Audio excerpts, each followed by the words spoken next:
Hello, welcome once again to Pale Blooms and Beyond. Thank you for joining us today.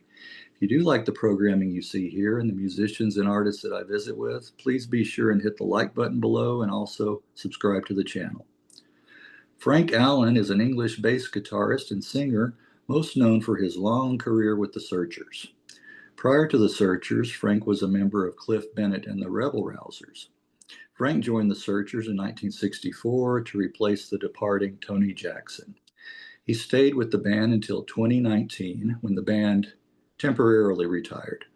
But that retirement would be temporary, as I said, as there would be a revival of the Searchers in 2023. Frank would rejoin and perform with the band up until current day.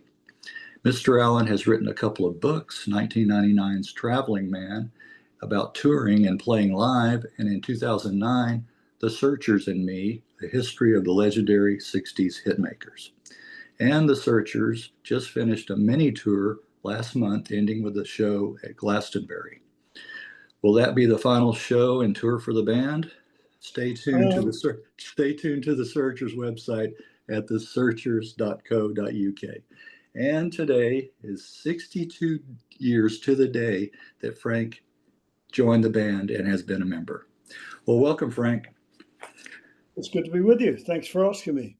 Well, you're very, very welcome. Again, I've been a fan as long as I can remember. Take us back to the beginning. Where were you born? My beginnings is this. I Yes. was born in Hayes in Middlesex, which is West London, on the 14th of December 1943. And I've always lived my whole life. I've lived in this area, West London area. I've never really moved out. Although the band originally was from Liverpool, but I met the Searchers for the first time right at the beginning of '63 over at the Star Club in Hamburg, which is where I also met the Beatles for the first time. Oh, About a couple of weeks earlier. okay. All right. Well, we'll go back a few years prior. Do you recall your early childhood growing up as far as was there music in the house? Sorry, I didn't hear that. Oh, that's all right. Do you recall your early childhood growing up, hearing music in the household? There was music. My dad was a kind of like amateur player of the piano and the banjo. He wasn't particularly competent on either because he could knock out a tune on the piano. I don't guarantee all the notes were the correct ones. He always played on the black notes. I don't know why amateur pianists always tend to go on the black notes for the keys, but there you are, the mystery of life. And he also had this three-string banjo. Now they don't make a three-string banjo. It was actually had been a four-string one, but one of the tuning pegs has snapped off at some Oh, it point broke. before I ever saw the instrument. So, and he used to, you know, dish out a tune on that at home, but that was about it. It wasn't really a musical family. Okay. They brought a piano into the house because I wanted to learn piano when I was a kid. One of those fads, and I took my first lessons. Um, Passed the first two grades, the practical and theory, and then kind of never really bothered anymore until guitars came in, and then guitars changed everything. Okay, all right. So that's what really grabbed you. Yeah, I've heard that doing these that, taking those lessons is a little restricting sometimes. You learn the basics, but then you kind of want to do your own thing as well. Yes. So I was a very impatient person. I wanted I wanted to learn everything, be able to play the piano in about 4 weeks. When it didn't happen, I got a bit bored with the practicing. But guitars were different because I had to have a guitar. Elvis had a guitar. All the rock and rollers had guitars. I bullied my parents into buying me one. Thankfully, that wasn't a 5-minute wonder. Okay, well, good. Yes, it's been a lifelong passion. Well, can you remember, were there albums or singles in the household? Did you guys have a record player? That kind of thing? No, we didn't have a record player. In fact, I used to listen to pop music all the time on the radio, and it was people in the early days before rock and roll happened in about '56. It used to be people like Doris Day and Patti Page, Guy Mitchell, Frankie Lane. Johnny Ray was really what I loved. Johnny Ray. Of course, he was a great influence on all the rock and roll people later on. I don't think he gets enough credit for everything he did. But no, always a pop fan. But when rock and roll came in, I had to have that music. Well, as I said, we didn't have a record player, but I bought Heartbreak Hotel by Elvis Presley as my first record, and I had to borrow next door's record player to be able to listen to it. Oh, okay. Is that right? Well, you did find a record player anyway. Eventually we got. Oh, I think I must have bought one because I don't think my parents played records at all. So yeah, we borrowed one. Then I think we got a second-hand one, and once I discovered rock and roll, that was it. There was music all the time. Right, right. We'll talk about some early rock and roll influences and artists and bands for you. Well, all of the rock and roll people, really. Initially, it was, I suppose, it was Elvis and Gene Vincent. They were the first two records I bought, Heartbreak Hotel. Then I bought Gene Vincent's Bebopaloola. But the Yeah. really exciting rock and roll at the time was Little Richard, Tutti Oh, Frutti and Long Tall Sally and all of those things. I mean, Little Richard yeah. was fantastic. What, Fats what a Domino. show! What a showman! What a showman too. Yes, Oh yeah. yeah, that was it. And I was lucky to meet most of my idols. In fact, in the office here, I have a great picture of me meeting Little Richard, Oh, and is the that Everly right? Brothers were one of the great influences for me as well. Um, Right. I remember hearing "Bye Bye Love," and it was Yeah. just a fantastic sound. And they look so great. I mean, Yeah. did anyone have the right to be that good looking? And they were and I actually got to work with them. I got to work with them at the Star Club in Hamburg, and I worked with them in Britain when we were on the same label. So we did a few shows with them there, and yeah, they were wonderful. Well, yes, their harmonies, and of course the Searchers' harmonies, as Yeah, well. So I can see where you guys would be influenced, definitely by that as and I well. was always a harmony man. I never sang lead really. I've done a few leads in my time, but they're not very good, and I don't really have a very good voice, but I can sing harmonies, and sometimes I sing in tune. Sometimes. Well, the odds are every once in a while you will. I've got away That's with it for a long time. that's good. That's good. Well, you had some run-ins with the Beatles early on, did you guys? You mentioned the other members were from Liverpool, you know. Yeah, I don't know if it's a run in. Well, it was an amusing incident. I first met the Beatles again at the Star Club in Hamburg. Now, you've got to bear in mind that they really hadn't had any success at this time.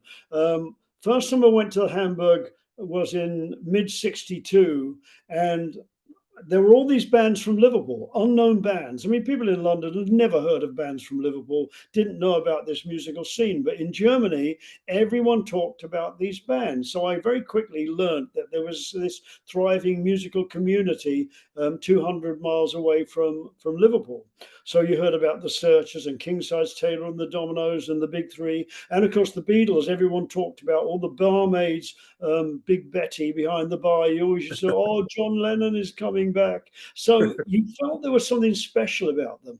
And suddenly I learned all about the Brian Epstein taking them over, being their manager. And of course, they'd finally got a record contract. And Love Me Do managed to get up to the charts, number 17, which wasn't a big deal, really, although it was a hit. But, it was a moderate bit of success, but nothing special. And the band I was with, Cliff Bennett, we made 5 or 6 singles by that time. Yeah. Unfortunately, we didn't even get up to number 17, but that's another story. But we were a recording band that was pretty much well known around the country. Yeah. So the second time I went to Hamburg was December 62, and the Beatles were there at the time. So we got to catch their last two shows, and they caught the first one of our season.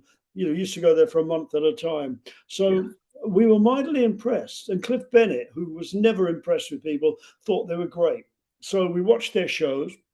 The next day, they were flying out back to London, and I was going into the backstage area of the Star Club in the afternoon just to have something to do. John Lennon was coming out, so I introduced myself and said, "I hear you got a new single coming out, and I enjoyed the show last night. You got a new single coming out, and I wish you all the best with it." Well, he kind of leered at me like a snake when it's just about to eat a rabbit or something like that. And he said, "Oh yeah, Frank. Yeah, I enjoyed your show as well. I've been talking to people in the club, and it seems that next to Cliff in the band, you're the most popular member. I don't know why. Your harmonies are bloody ridiculous." Said that. And he didn't say bloody, actually. I've kind of toned this down a little. Okay. Oh, Use your imagination. So I right. stood there. I didn't know if I'd been insulted or whether this was just cute Liverpool humour. So, and I was a very insecure person at that time. So I was pretty much taken aback. Anyway, I said to him, "Well, Ed, all the same, I wish you all the best when you get back, John." And he said, "Yeah, nice meeting you, Frank. And I wish you all the best too." He went on his way. And anytime I met him after that, he was fine. He was all right. He was all right. Well, He had the philosophy, and I had this confirmed to me by May Pang, who was Yoko's assistant, who went off with John on his Lost Weekend thing. She yeah, came to a show in New York that we did in I think it was 2008.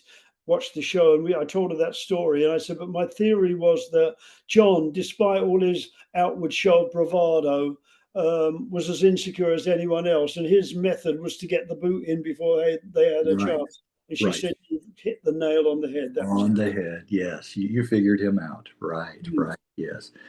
Well, I think a lot of musicians are basically insecure too. a I lot think of people are insecure. yeah, a lot of Musicians people. aren't Yeah, special. They just right, maybe they put on a better front because right, I mean I put on a front because I've always been the one who does the communication on stage. right, So I'm the one who has to adopt this show busy attitude and right. keep it flowing and Yeah, get the audience involved and look as though I'm in charge. Well, I used to get terribly nervous. I don't right. anymore, strangely enough, but I used to get real stage fright. But I had to Yeah.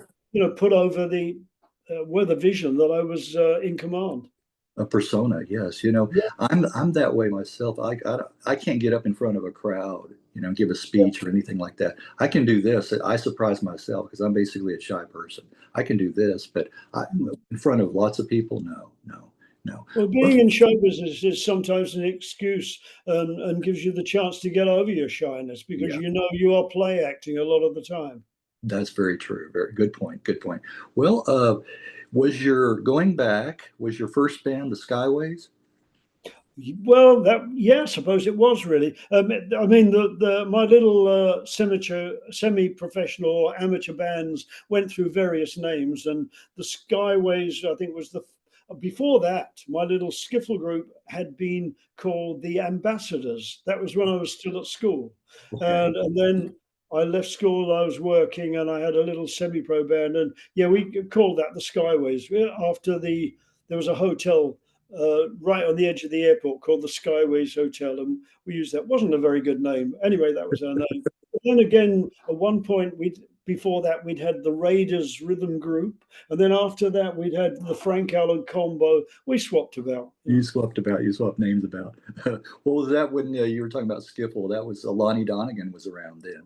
Yeah, Lonnie Donegan was so important to so many people. I've got to tell you, because we just learned about guitars. We were all buying and picking up guitars, learning a few chords. And it was Lonnie Donegan that showed us that with, very little talent, you could get on stage and really pretend to be an entertainer.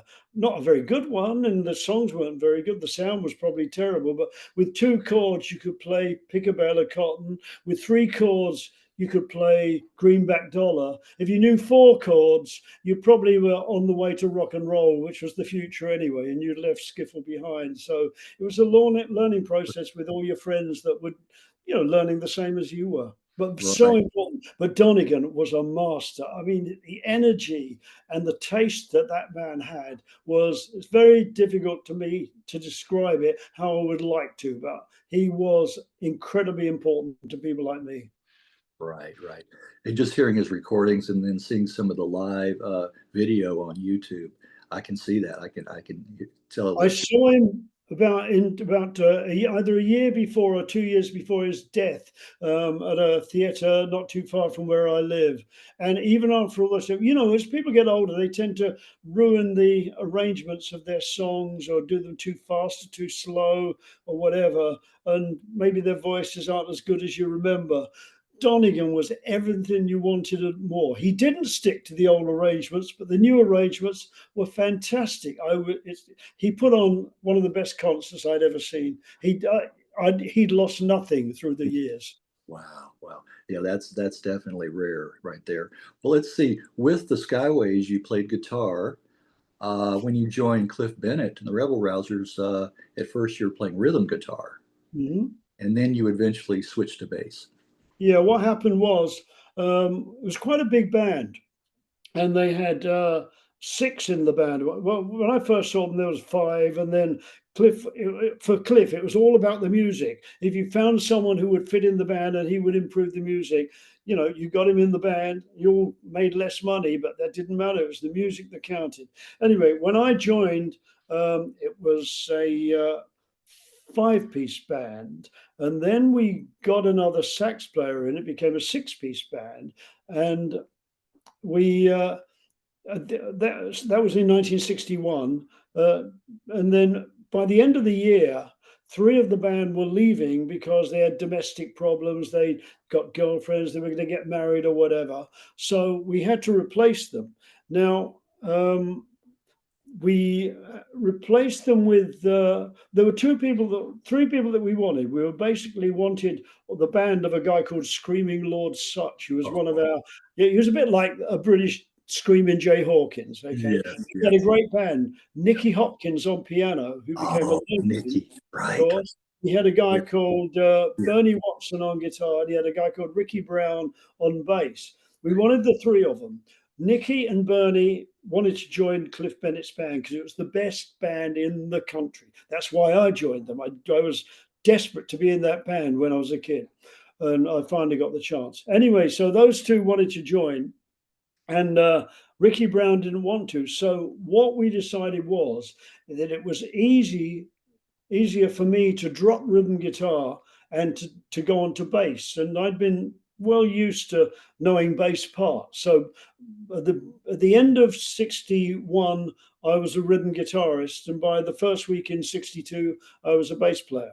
And oh, I'd only talked my way into the band anyway. So when I talked my way into the band, they didn't really need a rhythm guitarist, but I bullied them into taking it. you believed It it. was just better for everyone. Well, there you go. You must have built some confidence by doing that. Talking Yeah, your way. I wanted to be in that band. They were Right, wonderful, great right. band. You mentioned Nicky Hopkins. What a pianist! What a keyboard player! Yeah, Uh, what a he, he musical he well. played with so many other bands and He, and artists as well. Over the years. And sad that he passed away so young. As well, he did, but I've got to say that he was a very strange person. Him was and Bernie Watson were so weird and was and very difficult to understand or control. So the both of them only lasted with the band about 6 months, and then they drove everyone so mad that Cliff had to revamp and actually sacked them. Oh, right, Sacked right. Okay, that's the story. and then we got another sax player in, and we got another guitarist in, and Right. uh, Oh, wow. Well, how long? First of all, I just want to say, and I mentioned this before we started, the single "You've Got What I Like" was released the same year and month that I was born. So I thought right. that was very, very interesting. Yeah, yeah. Yeah, that was when I joined the band. We were in the throes of recording that at the actual time Right. that I joined. Yeah, you've got what I like, and on the other side was you've got what I like, and What what were was you? What was the other? uh, What was the B side? in love with you. Okay, okay, okay, Oh, baby, I'm in love with you. You tickle okay. and I was gonna. always tickle. Yes, yes, Terrible Joe Meek song. He used to write these awful songs and yes, force the band. yes. He did. So a lot of them were catchy, though. He was what a Mad Hatter he was. That's I right. mean, he produced some really great music. He was The kind of thing like what I would say is like the UK version of Phil Spector. It was kind of like he would yes, that was his ambition, I think, and but he did make great sound out of very little equipment or space or anything. He was great in his foresight, but it was always a compromise sound. I thought there's a lot of gating on the sounds because of the limited space he had for drums and everything, trying not to get overspills. But it did give him a distinct sound. But I always say that Joe Meek could easily make a silk purse out of a sow's ear, but when he got a silk purse, he made it into a sow's ear. In other words, Cliff Bennett was great. Joe wasn't good for Cliff Bennett. He made better records after he left, but Joe was great for people like John Layton and the Outlaws and Mike Oh, Berry and right. who was it? Tornadoes. God, Uh, who's Michael Cox, people like that. okay. He Okay. got all these people hits out Right. of having no voice at all, really. Right. Right. Well, Mike Berry had a good voice, but Mike Berry. Yes. Yes. He did, and he was the one that did the tribute to Buddy. new to Mike Buddy Berry. Holly. Yeah, Mike was always great. But of course, John Layton didn't have a good voice, but Joe made great records with John Layton. Really, really good records. And that's what Joe could do. Take someone who wasn't particularly talented in the vocal department, but he would use all the tricks and whatever he had available, and he Well, could do a right. hit record. Right. He could look at sometimes that echo effect, with the vocals and that kind of thing. Lots of effects, lots of Yes. effects, Lots of. and there weren't many effects around to be had at that time. All the equipment was in its infancy, but Joe was a technical person. I mean, he'd made good records in the past when he was just an engineer. He was the engineer on Bad Penny Blues by Humphrey Littleton, Oh, which is okay. quite odd. Okay. And if you hear the piano on that, it's almost that's where Paul McCartney got Lady Madonna from. I'll go back. Yes. But not Donegan. Joe Meek was great at engineering people to the best of his ability. I'll have to go back and listen to that now again, see if I hear that. Well, any other stories, real quick, with Rebel Rousers and Cliff before we move on to the Searchers? Any Not other? really, no. It was very difficult with Joe Meek because the Rebel Rousers were a very undisciplined band. So if we were recording in Joe's little studio, I mean, they would be laughing. We would get into fits of hysterics and pissing about during the whole thing. And Joe would have to go off and have a little cry and then come back again and sort of get it all together again. I Right, felt sorry for him in some ways. right. He was a very sensitive Mm. individual too. Oh Yeah, yeah. yes, yes. Well, how did you initially come into the orbit of the Searchers? I Again, it was Hamburg. On that second visit, immediately following that meeting with John Lennon, we were then into the beginning of '63, and the Searchers came over to do their month at the Star Club. I'd heard about them because, as I was saying before, all of these bands' names were talked about and their photographs were on the wall. And I got to pal up with the Searchers because this was a madhouse. I mean, Hamburg was a den of iniquity. You had all these mad musicians drinking more than they ever drank before. They could now get drugs. They had women who they could use and abuse, and the women would actually create little households away from Liverpool, and they'd take care of their man and feed them. And it was it was just heaven for a load of these mad, debauched musicians. Well, there was I, insecure as anyone, completely debauch free, and I didn't drink. I didn't drink till I was in my 30s. So there I was, 19 years old at that time, and totally sober through the whole period. And so I was a bit scared of the whole thing. Anyway, the Searchers were very moderate living people. They did drink, but very, very slightly. And at the end of the night, when they'd done their entertainment, their spots at the Star Club, they would go home to where they were housed, and they'd write letters to their girlfriends, who they eventually went home and married, and are still married to this day. So that's what I liked about them. They were real human people. Yeah. Well, it was good that you were sober because you remember what And I've much lived. better than a I'm lot of still alive. So a lot of people didn't survive all that. No, right. I'm grateful. I've never done a drug to this day. Would you believe that? I've never smoked a joint, never Yes. done any illicit drug in my life. So right there. There's not many That's musicians ku- can say ku- that. yeah. Kudos to you. Yes. I mean, Yeah. yeah. And I mean, you have a strong will. It sounds like too, as well. I think that was pretty much. Think that's the same for John McNally and Mike Pender in the Searchers as well. Okay. Because as far as I know, unless they haven't told me about something. Neither of them. I mean, they drank, as I say, to moderation. Yeah. Outside that, the drugs did not come into the equation at all. Into the equation. Well, very good, very good. Nice to hear that. That's definitely very rare, extremely Mm. rare there. Well, I Well, did eventually in my 30s. I went to Australia, met Australians, and I started drinking. But again, to moderation. White wine and champagne. That's about all I drink. And even then, I've now. I never drank a lot anyway, but now I've kind of tried to reduce my capacity to 2 drinks a night. So yeah. how boring is that? uh, well, you joined the band replacing Tony Jackson, a departing Tony Jackson, in August. Again, this is 62 years today that you joined the band. Wow. August the 3rd, 1964, I joined the band. It Yeah. was, we played at the Coventry Theatre. We were doing a week in a sort of variety thing. And I wasn't actually supposed to join for another week or two after that, but someone let slip to the newspapers. So this thing that had been kept a secret was suddenly out. So they said, oh, well, we're bringing it forward. You are joining next week, August 3rd, Monday at the Coventry Theatre. I'd never worked with the band to this point. I'd been listening to the records to get used to them.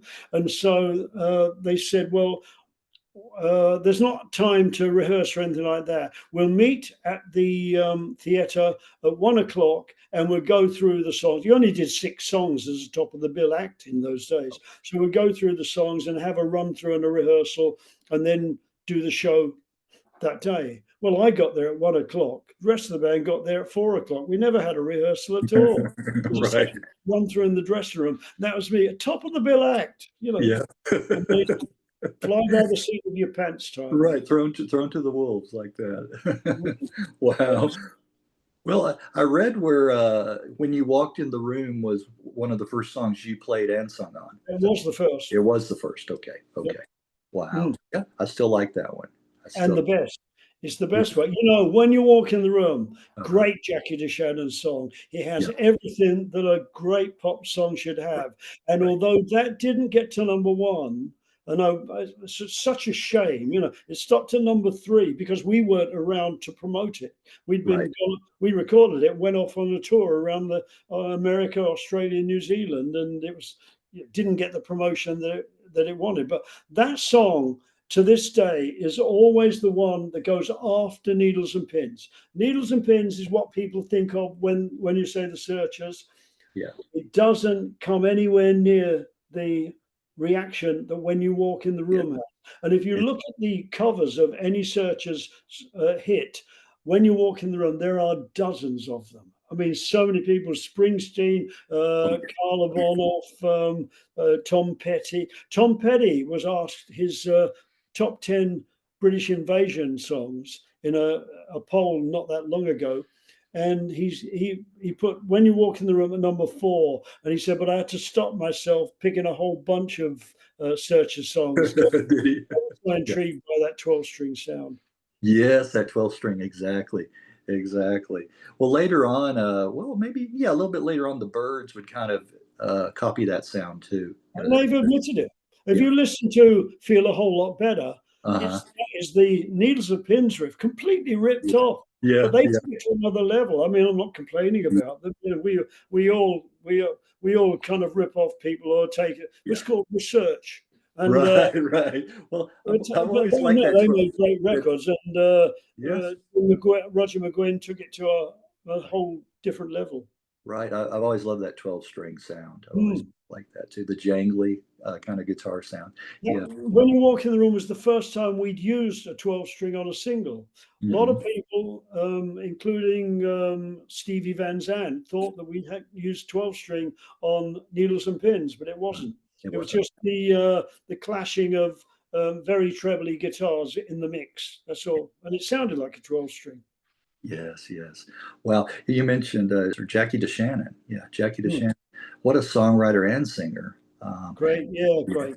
Yeah, still around. I reached out to her a while ago, haven't heard back. I would love to talk to some, Lovely person. I got quite friendly with her for a while. I yeah. got pictures of me and her were going over to Oh, greet her at Heathrow Airport when she came over.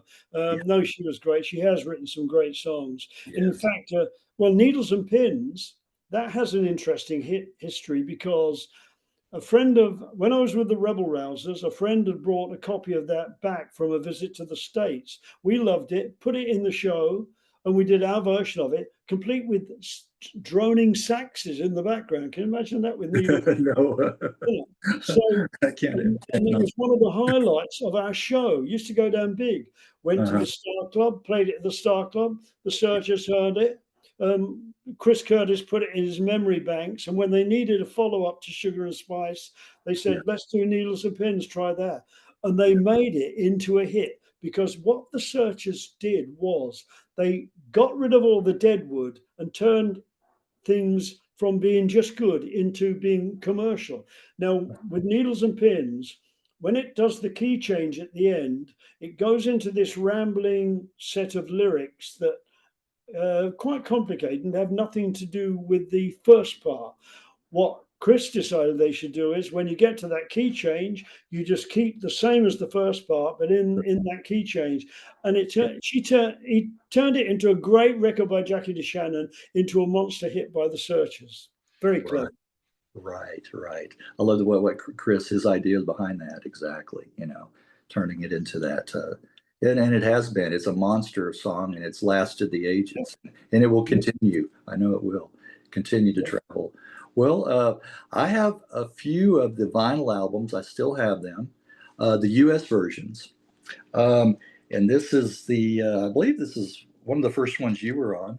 Oh, that's right. Yeah, the new Searchers L is the new Searchers LP. Is that the one with Bumblebee on or not? This one does have Bumblebee, and and What? Magic Potion.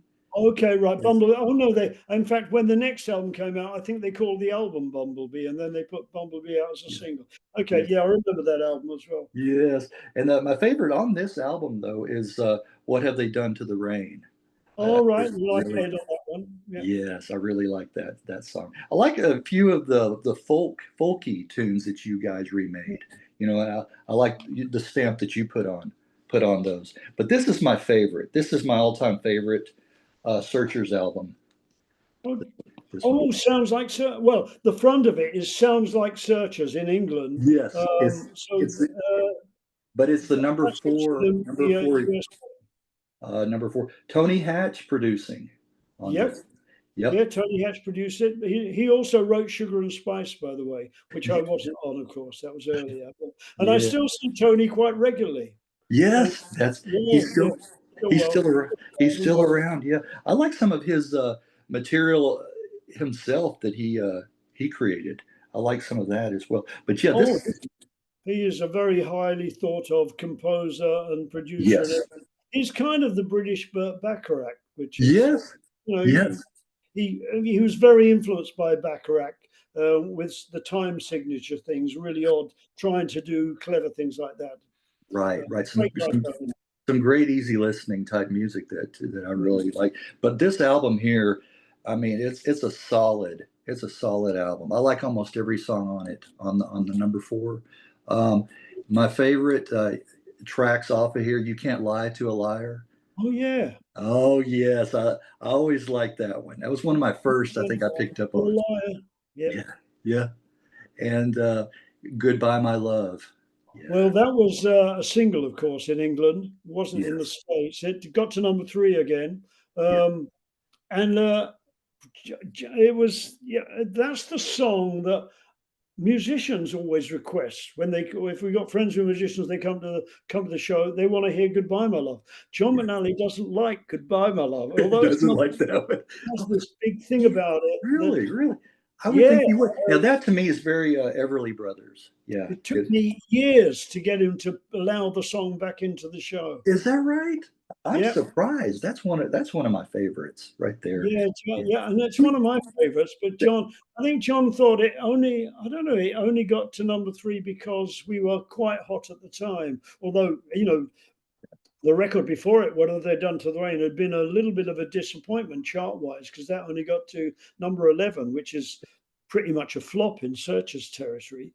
But Right. Goodbye My Love did make number 3, and Brian Epstein bet someone that it would get to number 1. He bet Yeah. £2,000 it would get to number 1. Did he? He lost his money, but he had good taste. He lost it. He lost on that. But this one, Yeah. number four to I me is love the song, and John and I have had so many fights about putting that. did you? Did you? List of fights, Yeah, but put it disagree. on. I Put it, wanted it in. you know, I I wanted it know, I in. know so many fans would enjoy that. I know. Yeah. You know, I know. Mm. Well, this album right here is almost like, to me, is like almost like a best of, just on All this right. one album. Another one, Don't You Know Why? Another one I really like. Didn't John? I think John wrote that one. Either Okay. John or Mike wrote it. Yeah, I believe you're right on that one. On that one, I believe you're right. It certainly was one of our compositions. I didn't write it. I think John or Mike wrote that one. I'm gonna look at the credits and let's see on Well, they this. probably got the 4 names on because we used to quite often split the royalties. Don't you know? Oh, here we go. It says Curtis Pender. Curtis Pender. Right. Well, yeah, I didn't know that was I thought it was either John and Mike. So it's Mike and Chris then. Yeah. Oh Okay. well, there you go. Okay. And then this is probably one of my favorites of all of the Searchers compositions. Does She Really Care for Me? Oh, that's great, isn't it?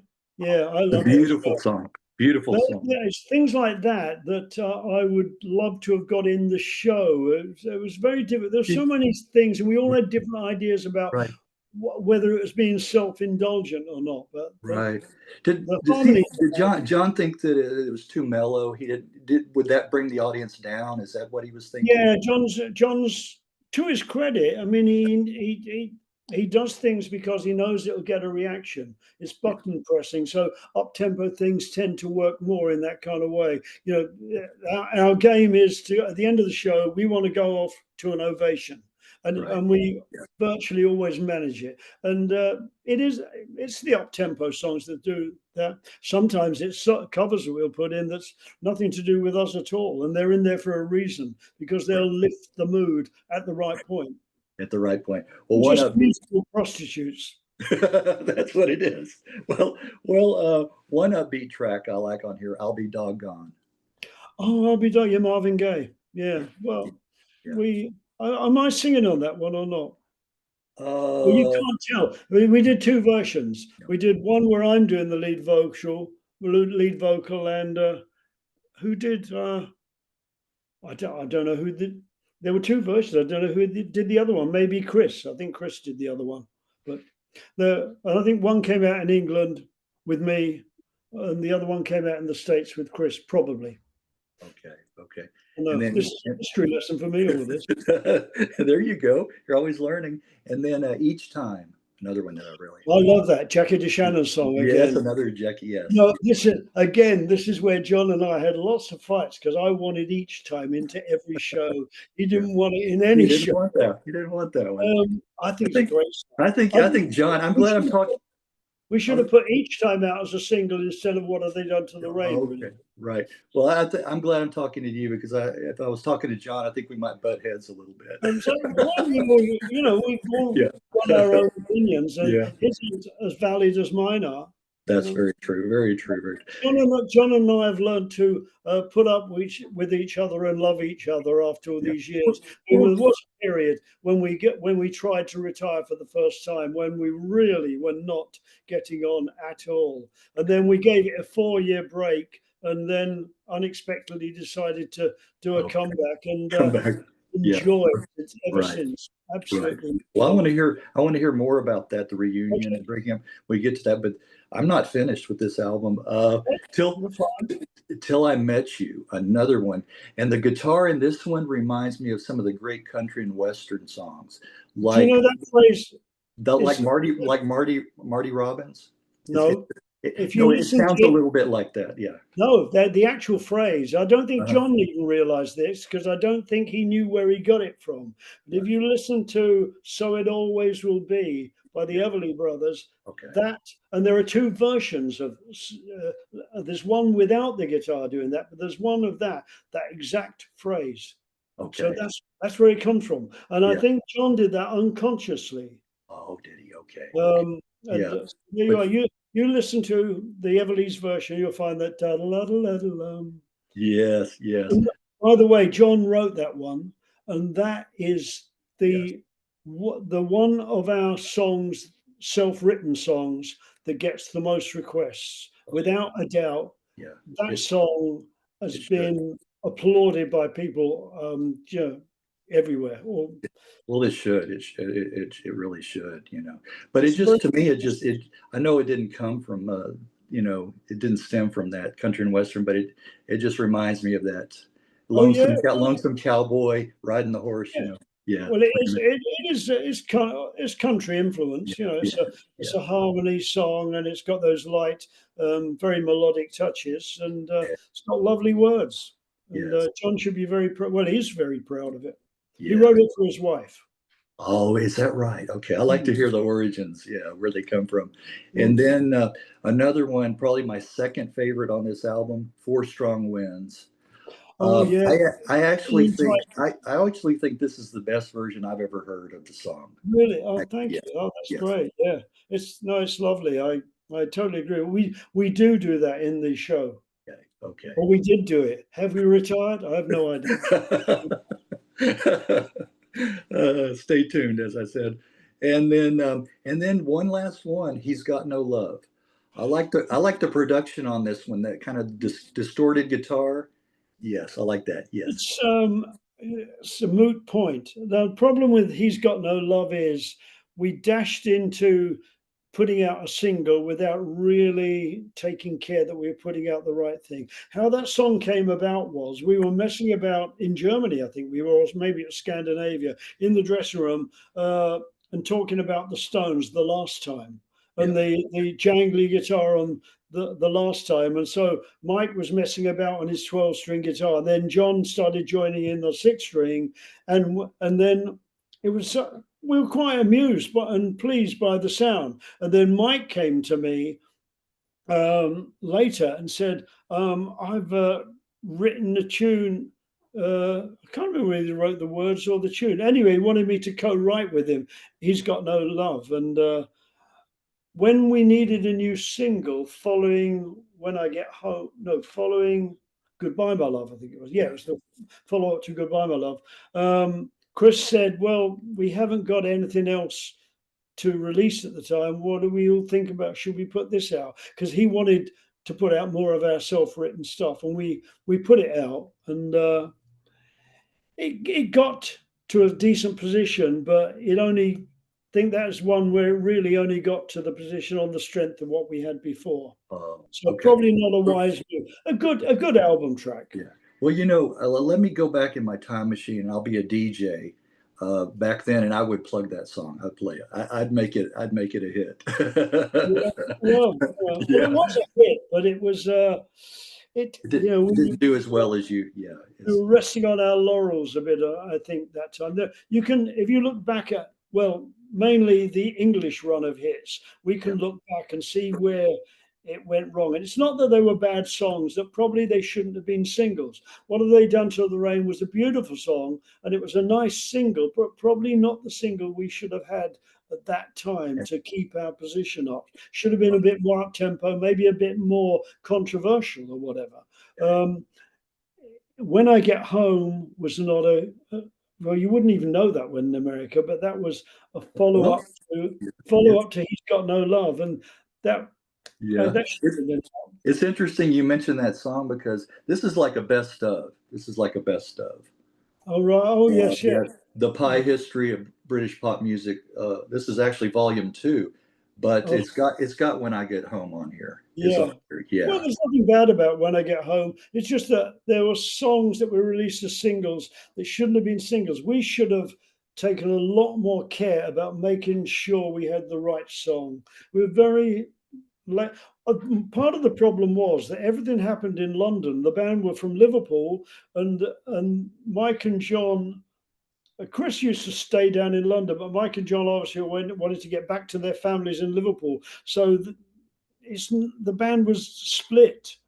Okay. You know, they weren't with each other all the time to where you could get to combining your knowledge and working out what you're going to do for the career. So it was not an ideal setup. Right, right. Well, a track that I like from the later material, the single Umbrella Man, that came Oh, out by 868. I think that was like 1968. Yeah, that's a nice song. well, it was. I tell you what, it was there was things wrong with that. It could Yeah, have been a great single in my eyes. yeah, It's quite hypnotic, and I yeah. think we That's should a have good word for it. Yeah. accentuated the hypnotic feeling of that and kept it running straight through, getting even more and more, sticking to that tempo. But it was Kenny Young who wrote Under the Boardwalk and Sand in My Shoes, a load of other things. He was our producer, and he wanted this staggered drum thing in it. And it was just it ruined as far as I'm concerned, that staggered the minute you come to that, the whole thing collapses. It Yeah, should have stayed with that hypnotic rhythm right the way right, through. I right. mean, if you were dancing, Yeah. unless you were walking with crutches, you couldn't dance to that. Okay, that's good. Okay, well, it's nice to get your Um, take on your the take on tune was good and the words were yeah, good. right. The tune, I think, and That yeah, that right. stagger was awful. Now, see, I won't ever listen to that song again the same way. Now I'll go back and Yes, what do you you've think you've I did? warped my impression of that song. Well, that's interesting. Yeah.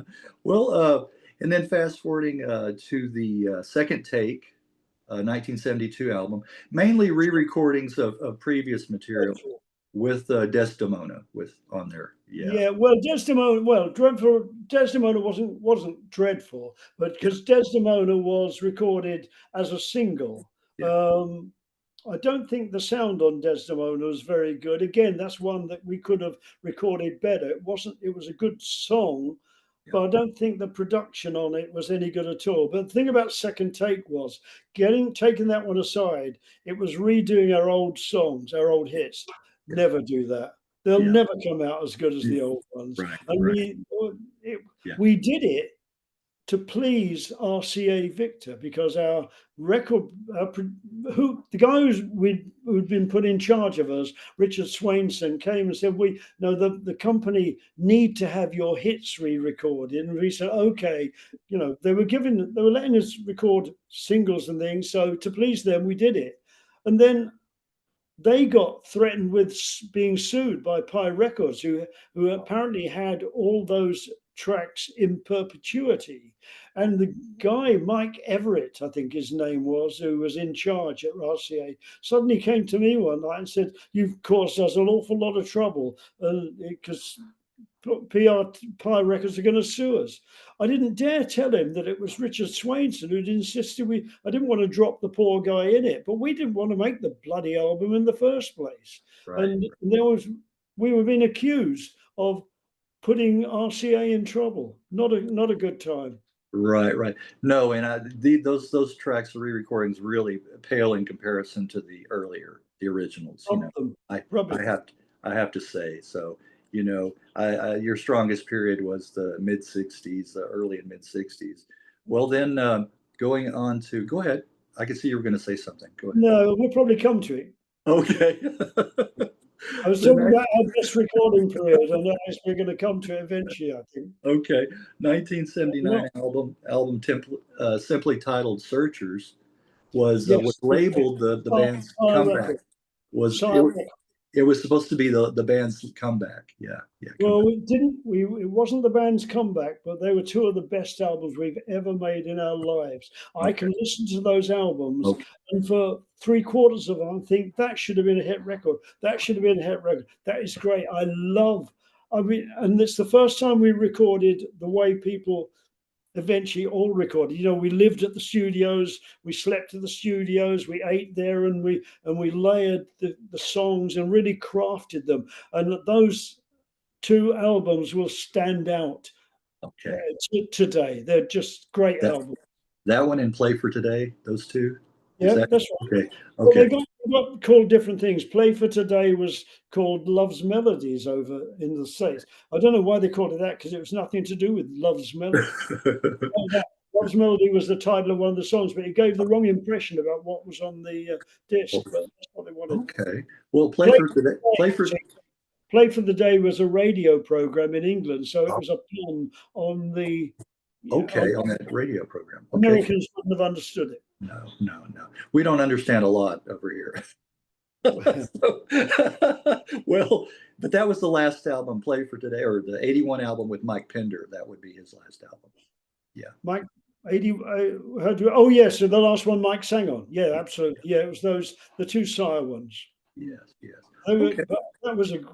they were good. I mean, Okay. Hearts in Her Eyes, the Yeah. first single, Yes. should have been a hit. It was Yeah. so searchers. And so Hearts in Her Eyes is what we should have put out in the 60s if we'd had it, if we'd have known Yes. what we were doing.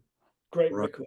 But there are Right. so many others on that as well. Silver, Everything But a Heartbeat, September Girls, Another Saturday Night. Oh, Yes. I love Yes. them.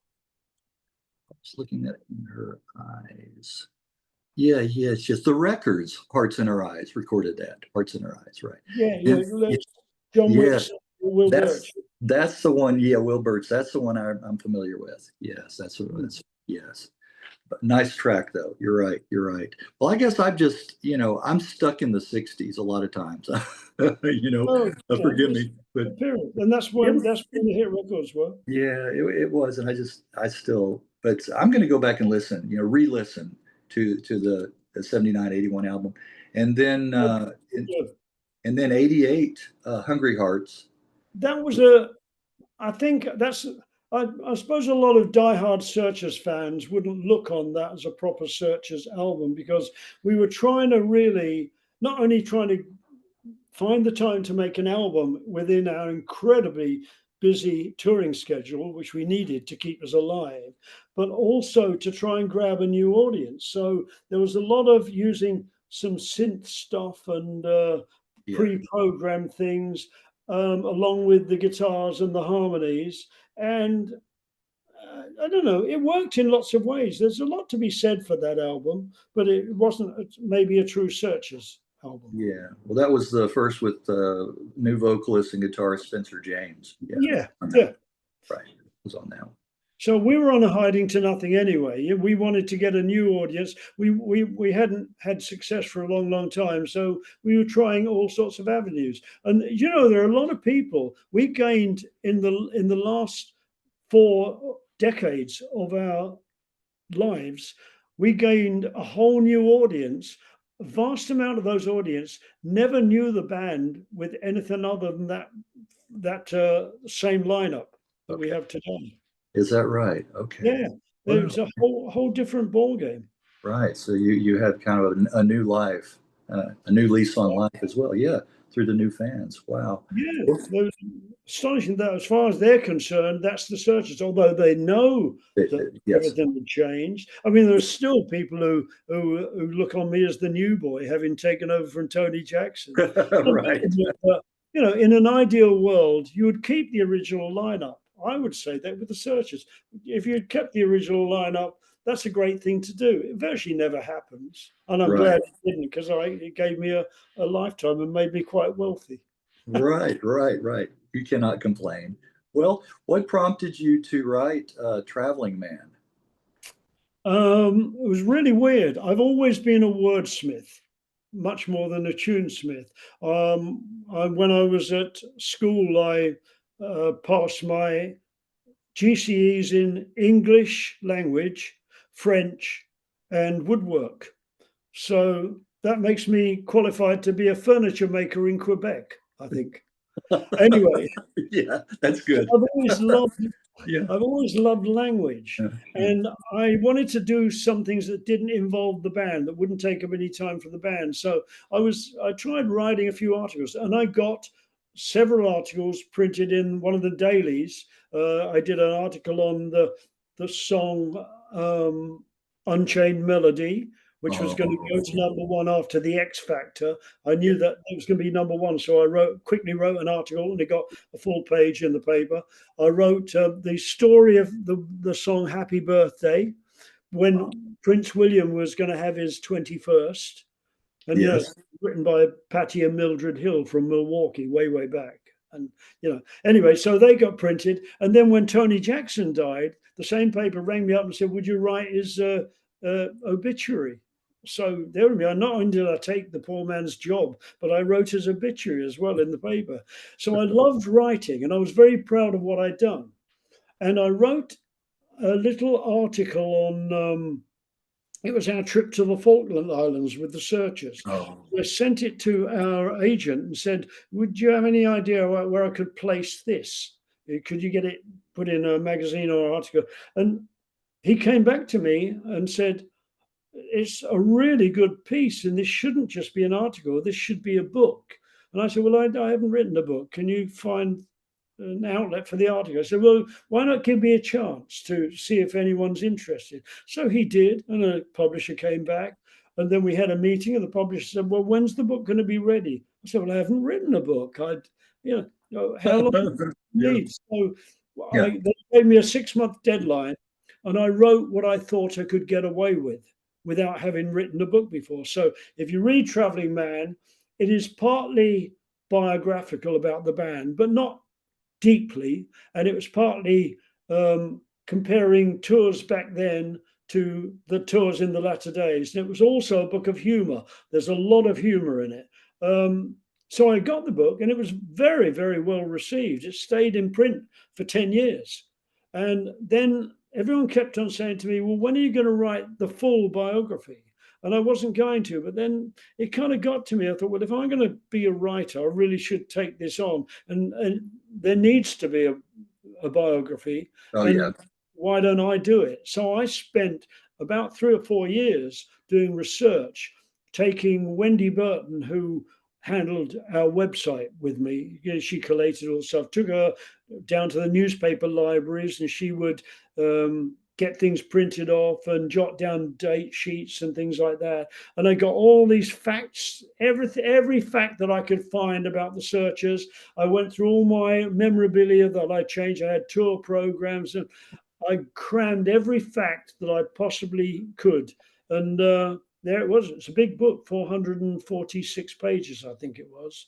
And incredibly proud of it. I'm more proud of my books than I am of any record I've ever made. It Are you? was all my own effort. Well, yeah, that's true. That's right. That's true. So, yeah, the Searchers and Me, A History of the Legendary 60s Hitmakers. Wow. Mm, Wow. So that was, you said 3 or 4 years in the making. yeah. Yeah. Well, I didn't give myself a time. Yeah. I could have written in less time, but I didn't give myself a deadline. A deadline. Right. Right. So, but in the end, once I knew I was going to do it, I kind of mentally gave myself a bit of a spur and said, "You've got to get this done. You can't just addle about saying I'm going to write a book and not do it." Right. Right. Right. Well, did you get a lot of input from the other guys in the band, things like that? No, they don't remember anything. And half the time they remember it wrongly as well. Well, they would disagree with me, but Yeah, if you want anything done right, do it yourself, right? Yes. yeah, well, I Yeah, think so. Well, my yeah, memory is I like to get things correct. yeah, So double checking, triple checking is necessary, because once something goes down in print, it kind of becomes fact. yeah. And it's not always fact. I was given a book by the Rebel Rouse on Cliff Bennett and the Rebel Rousers recently, and they sent me a copy to proofread.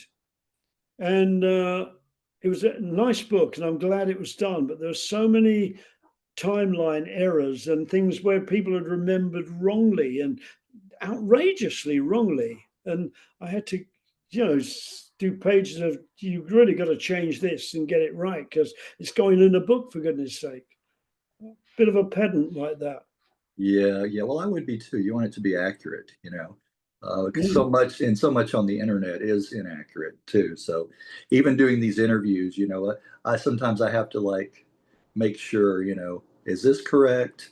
And a lot of mm, times they'll say like in the intro, no, this was not right. This is not right. That's the wrong mm. time period. Things like that. I was never in that band, things like that. So Yeah, yeah, yeah, it can't gets always, things like that. yeah, you People, can't always believe. people's memories are very iffy. Yes, and the longer it takes, the longer the period between when it actually happened and when you're writing it. Yeah. They actually totally believe it. Then there's no, there's not, I Right. can't remember. There's none of the Right. I can't remember. It's that's what happened. No, it Right. doesn't.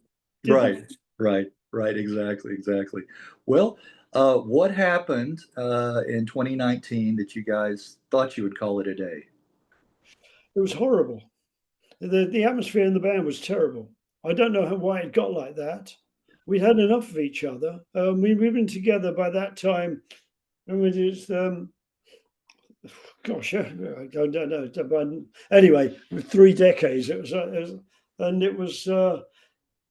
Couldn't stand it anymore. I had to get out. I needed a breather from the whole thing. So I'm afraid it was me that stopped the band at that time because I didn't want to go on. I said to John, "Please go on, and I'll help you out with it till you bed the new guy in or something like that." But he didn't want to go on without me there. And anyway, we did stop. And as far as I was concerned, that was going to be it. But I used to still have the odd lunch with our agent about once a month.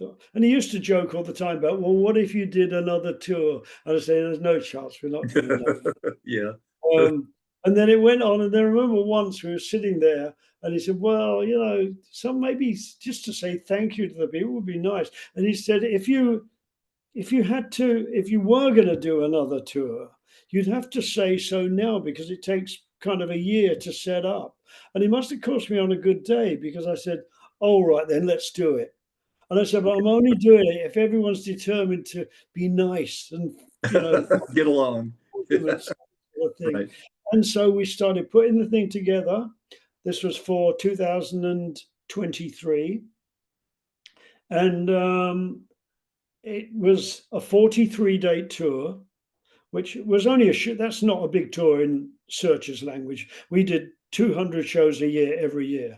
Anyway, so we put together a 43-day tour.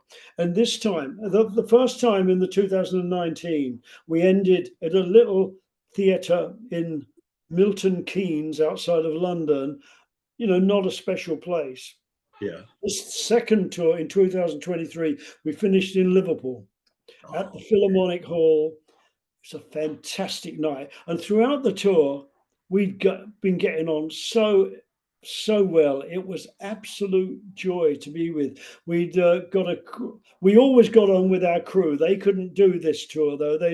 By that time they get proper jobs. So we had these two new guys, a guy called Jimmy Howell on sound, and Rob Hawkins, who did all the backline technical stuff.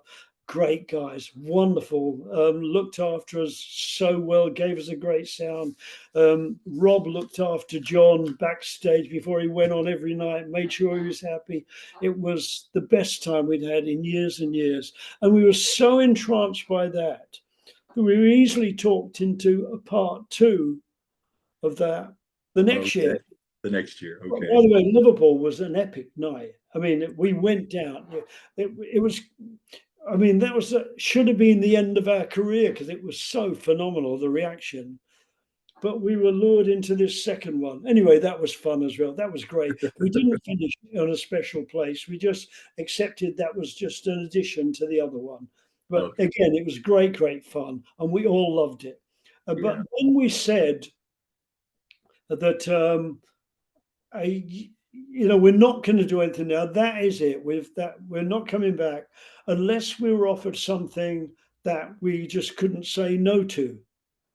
So what did they say? Will you play Glastonbury? Which is the biggest thing ever.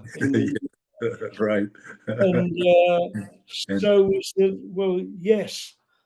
And to do Glastonbury, we couldn't just go and do Glastonbury because we couldn't play.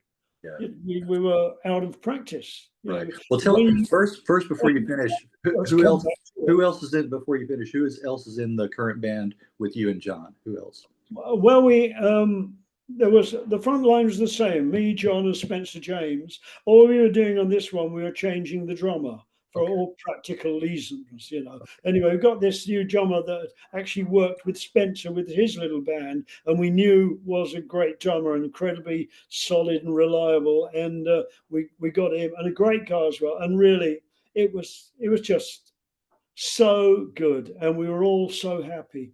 So then we were offered Glastonbury, and we had to put a bunch of dates in so that we could gradually get used to playing. Because when you do that, as in the other thank you shows, the first two nights are pretty awful. I mean, so many mistakes. But we are live music. We've never used recorded tracks to embellish the sound. We don't use autotune, playback, anything like that. We are crap, but we're live crap. Okay. No, I think a lot of fans would disagree with that, but yeah. everything is live, and Yeah, so you get right. mistakes. And if you haven't played for a year, there will be a lot of mistakes.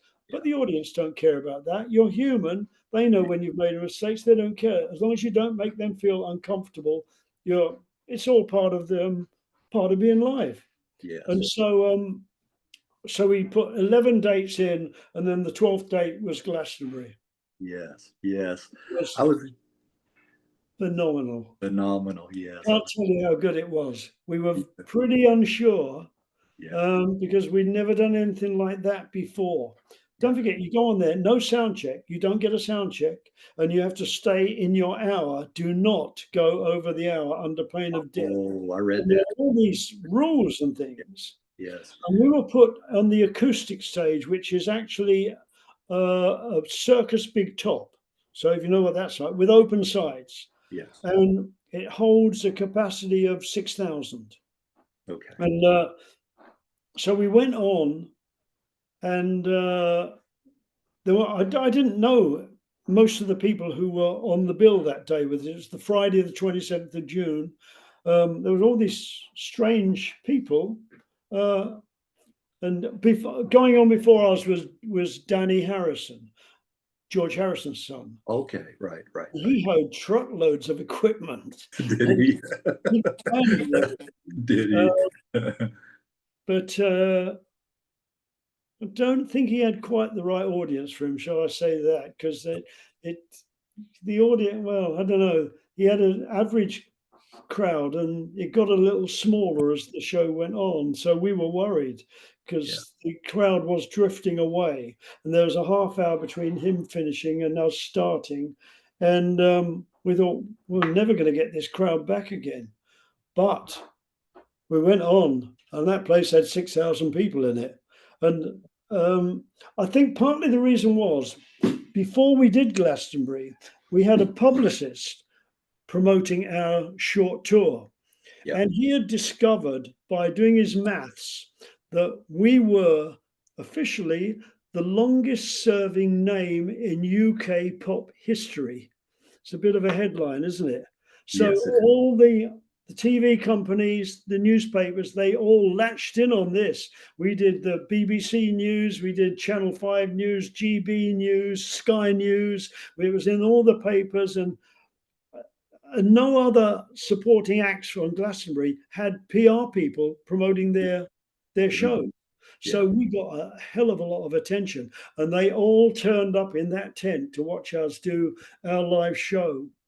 The reaction, they sang their hearts out from beginning to end, and the reaction was phenomenal. Yeah. Just amazing. And I've got a clip recorded at the sound desk, a video clip of the audience applaud. You can just about see us in the background. This is just the applause as we take our bow. Huge applause. And the local crew for the festival, who we didn't know, they were there, and the guy panned around with his camera, and they were applauding along with the audience. And they were applauding. Wow. Yes. Amazing. And I spoke to the stage manager afterwards, and he was showing, he'd written down on his clipboard 6,000, and he said, but with the open sided, with the people who were watching and standing from outside, I think it was nearer 7,000. Oh, more than 6. Then there was a furore in the press because none of that was recorded. Right. I was going to ask you about that. There was an embargo on recording at the acoustic tent, which we never knew about when we were booked. Yeah. Maybe we'd have said no if they said you're not going to be on TV. Right. But for whatever reason, no recording. And they were getting letters and emails from everyone, and it was in the newspapers. I've still got it on my phone there. Things are fans in uproar about the searchers not Yes. being filmed. Yes. And God, the things that people wrote into the BBC, and their Right. reaction was that, well, there's always been a policy of no recording on the soundstage. They didn't say whose policy it was or why, No. No. and I don't know the reason to this day, but it has caused an uproar. Right. They should have been upfront with you from the start before it started. You know, they should have. I don't think they cared really. I don't think they thought it was that important. But I thought that they recorded everything at Glastonbury, Right. and they Right. I just did too. to it when they thought it was, I you did know. too. I did too. You know. But Well, when you think this was our last show ever, perhaps, uh, there you go. it should have been recorded. It had been all in the newspapers before. Right, right. So You would think so, you know. And I know from the history of Glastonbury, I've seen so many recordings, you know. yeah, So I don't know why this time, but I imagine it was very heartwarming seeing the fans, like you said, singing along with the songs. yeah, Yeah, oh yeah. yeah. God. Some older, probably I some. mean, I thought that the Liverpool show was great. Yeah, yeah, But yeah, Glastonbury, I got to yeah. tell you, I'm still on a high from Glastonbury, and that was Right, right, right. Well, you know, um, you had and if like. they said they have a fallow year next year, there won't be Glastonbury in 2006. There will be Glastonbury in 2007. And Yeah, even now, if they said, "Would you do it in 2007?" I'd yeah, say yes in an yeah. instant. Right. The only matter is, you've got to remember that by that time, I will be, God, what are 2007? I will be heading up towards 84, and John McNally will be heading up to 86. Yeah, Now, 86, I yeah. actually feel incredibly fit. I don't think I'll have any problem. John is 2 years older. And at 86, you got to start thinking, can you do a tour or that driving around and things? So if it's not going to happen, but if that happened, they said they do it in 2007. It Yeah, would then all depend on yeah. if John 20, wanted to do yeah, it and if 20, he could do 20, it. 2027, 2020. You're saying 2007, but to 2027. Yeah, Yeah, yeah, 2027. Yeah, yeah, sorry. yeah. Well, that's Yeah, okay. I was saying, I thought you were talking at first about 2007. I was like, yeah. no, Sorry, no. that's all right. Right. We know, In we, these interviews before now, I've actually said 2067. I'm okay. getting very old. I But, forget this but thing. I mean, with the band, as long as you've guys been around, it's generational, right? I mean, you could see like Oh, yeah. grandparents out there with their No, with their kids and the grandkids and things like that too, right? I'm not talking. No, the audience is there for everything is there for us. It's just Yeah. health wise, physically, can we do it? Yeah. Oh That's no, what. I'm talking about this last show, seeing the generational, Hmm. seeing grandparents with their Yeah, kids and the grandkids. audience is there. Yeah, You're right. yeah, The audience is exactly. there. They proved that on that Yeah, last show at Glastonbury because they right. weren't our typical audience. They were Right. people who assimilated the music from their parents and grandparents. Right, right. And And, passed and, it. and some people, of course, in the 60 to 70 age group as well, Yeah, who yeah. were teenagers at the time. So everyone, but Right. they knew the songs. They sang their hearts out for the whole hour. So Yeah, our audience is there. No yeah, problem with that. It's just a matter of whether they ask us yeah. whether we feel we could do it or not. Right, right. You you did run into Paul McCartney out there. Yeah, yeah, I didn't know he was You coming. got a I think photo we op. thought to see Danny though, Yeah. because Olivia was there as well, and Stella was with Paul as well. But we ran into him. He was nice. There's Charlie Charm. He's great. I've got my pictures up here. Oh, you got okay. Oh yes, Yeah, yeah. yes. Here we are. Yes, that's the one I saw too. Hold it up a little bit. There we go. There he Yeah. is. Yeah, there There's you the go. Glastonbury passes. Oh, you got the pass right there too.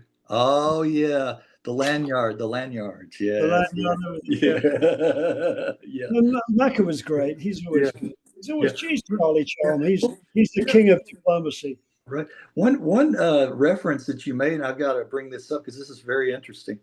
Hugh Cornwell playing Yes. their ex Stranglers. Mm. It's because it seems like he's kept a very loyal following after leaving the Stranglers. Mm. you know. But what's really interesting doing these interviews is the common threads that I find. Just recently, I talked to John Ellis. I don't know if you know that name, John Ellis. He's a guitarist.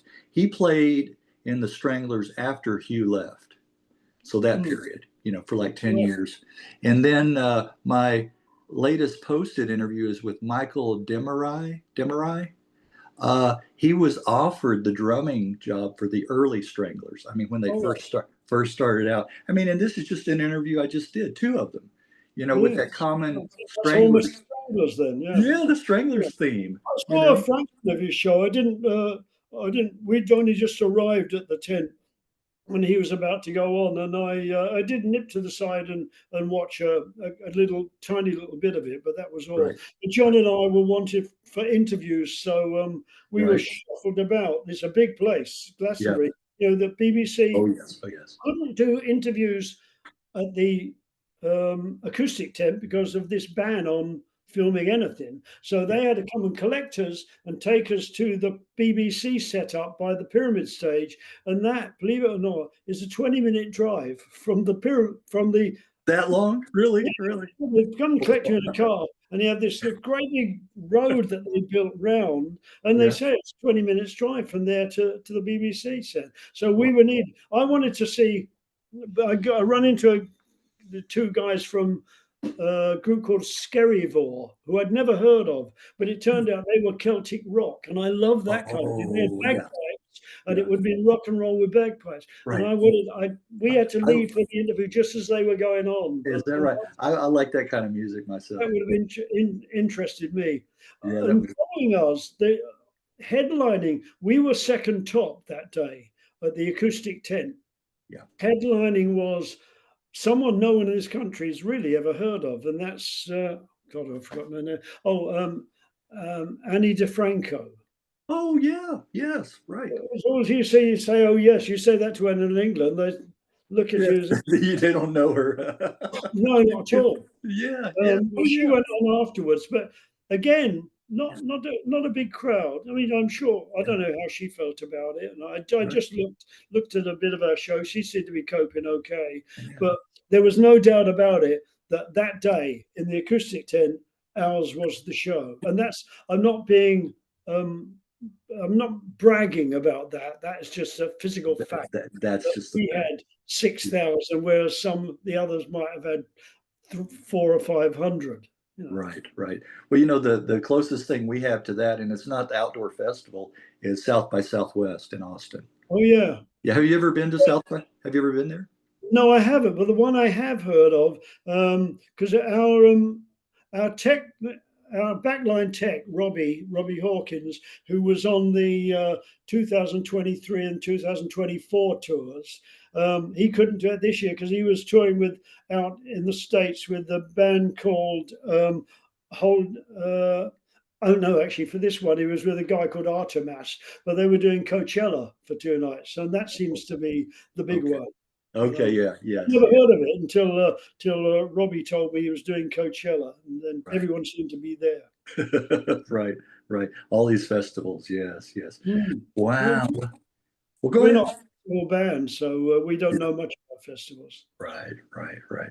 Well, to the fans out there watching, stay tuned. Never Yeah, know. Never say never, right? Never say never. yeah.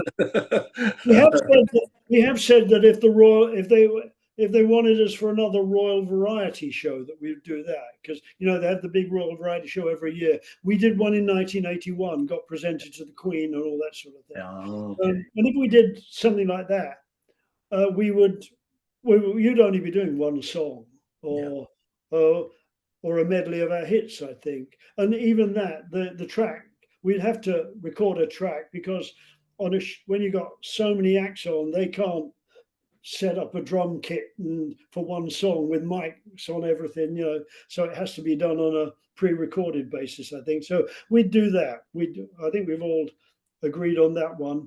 And then if they wanted us for Glastonbury for 2007, maybe they put us on a stage where they record us this time. There you go. They would remember and do it this time. Well, what keeps you busy these days, Frank? It's what? keeping me busy. Yeah, yeah. Um, What all activities or what do you? No, I'm a very unactivity person. Okay. I'm very social. I spend a lot of my time meeting up with old friends in London and having dinner. Um, I tend to have short breaks away in Spain. I'm just now booked up my fourth holiday this year, but I only go away for a week at a time, just a bit of a change of everything. Music wise, nothing really. I don't do anything like that. When we stopped touring that first time, I had a big house with a big high wall around it and everything like that. And there was just me rattling around in this house. And I needed to simplify my life. So I sold that and I moved into a duplex penthouse, which is where I am now, with a high street in front of me, the tube train, the underground, right behind the block. So I can go into London. I don't have to drive anymore. Life is Oh, so right, much right. simpler. And I'm very good at retiring. Really, I Right. although it is a buzz when you get on stage. There's that buzz about it. Yeah, right, right. It never goes away, I don't think. No, no, not Yeah. when, Right. Once music is in you, it's always going to be there. Yeah. So, yeah, well, no. I'm a well, very it's busy person. okay. Well, I'm just glad you took the time out and were able to, visit and recount some of those memories. And like I said, I've been such a fan forever, it seems like. So I was, I was really, when I reached out first, I thought, well, I won't get an interview here. I knew you guys were touring, and I thought, Look, my philosophy is, uh, when we needed to plug things all those years ago, um, the radio stations, TV stations gave us the room to plug it. So we were glad of getting the opportunity to benefit ourselves. Now that we're not working, I think we should still show the same kind of politeness to radio stations who do to benefit them. I've got nothing right, to plug, but if right. they were good to us then we should be good to them now. Right, right, right. Exactly. Give back a little bit. And Yeah. and that's kind of my philosophy too, is, I think, well, somebody like me who's, just I've been doing this like for 4 years, maybe, an upstart, you know, why wouldn't someone want to give me a shot, or some time, right? I Yes. mean, because you remember what it was like when you were first starting out, you know, Yeah. kind of give back a little bit. Exactly. Uh, I think. Yeah. yeah, so I appreciate, I like that attitude. I really do. That makes a difference. That really Yeah. does. I've got the time to do it. If Yeah. I can help and sort of help add something to the station, Yeah. just and I hope I haven't garbled away too much as well. No, I you do haven't. along. No, you haven't. I like to just hear your stories and what I call it your journey. So I like to hear that and share that with people. So, you Yeah. know, well, I appreciate it. I appreciate it, Frank. It's been very enjoyable. Well, And thank you, and I hope it comes out okay. And do let me know if it worked. it will come out okay. There shouldn't be much to edit out, but Oh, I know. Yeah. I will send you a copy. I'll leave that to your goodness, Okay. your All ex- right. All right. My editing skills, yes. yes. All right. All right. Well, thanks so much, Frank. Okay, And thank you, Greg. It's been great. all right. I enjoyed it, and all the best to you, okay? All right. Bye bye for now. Bye.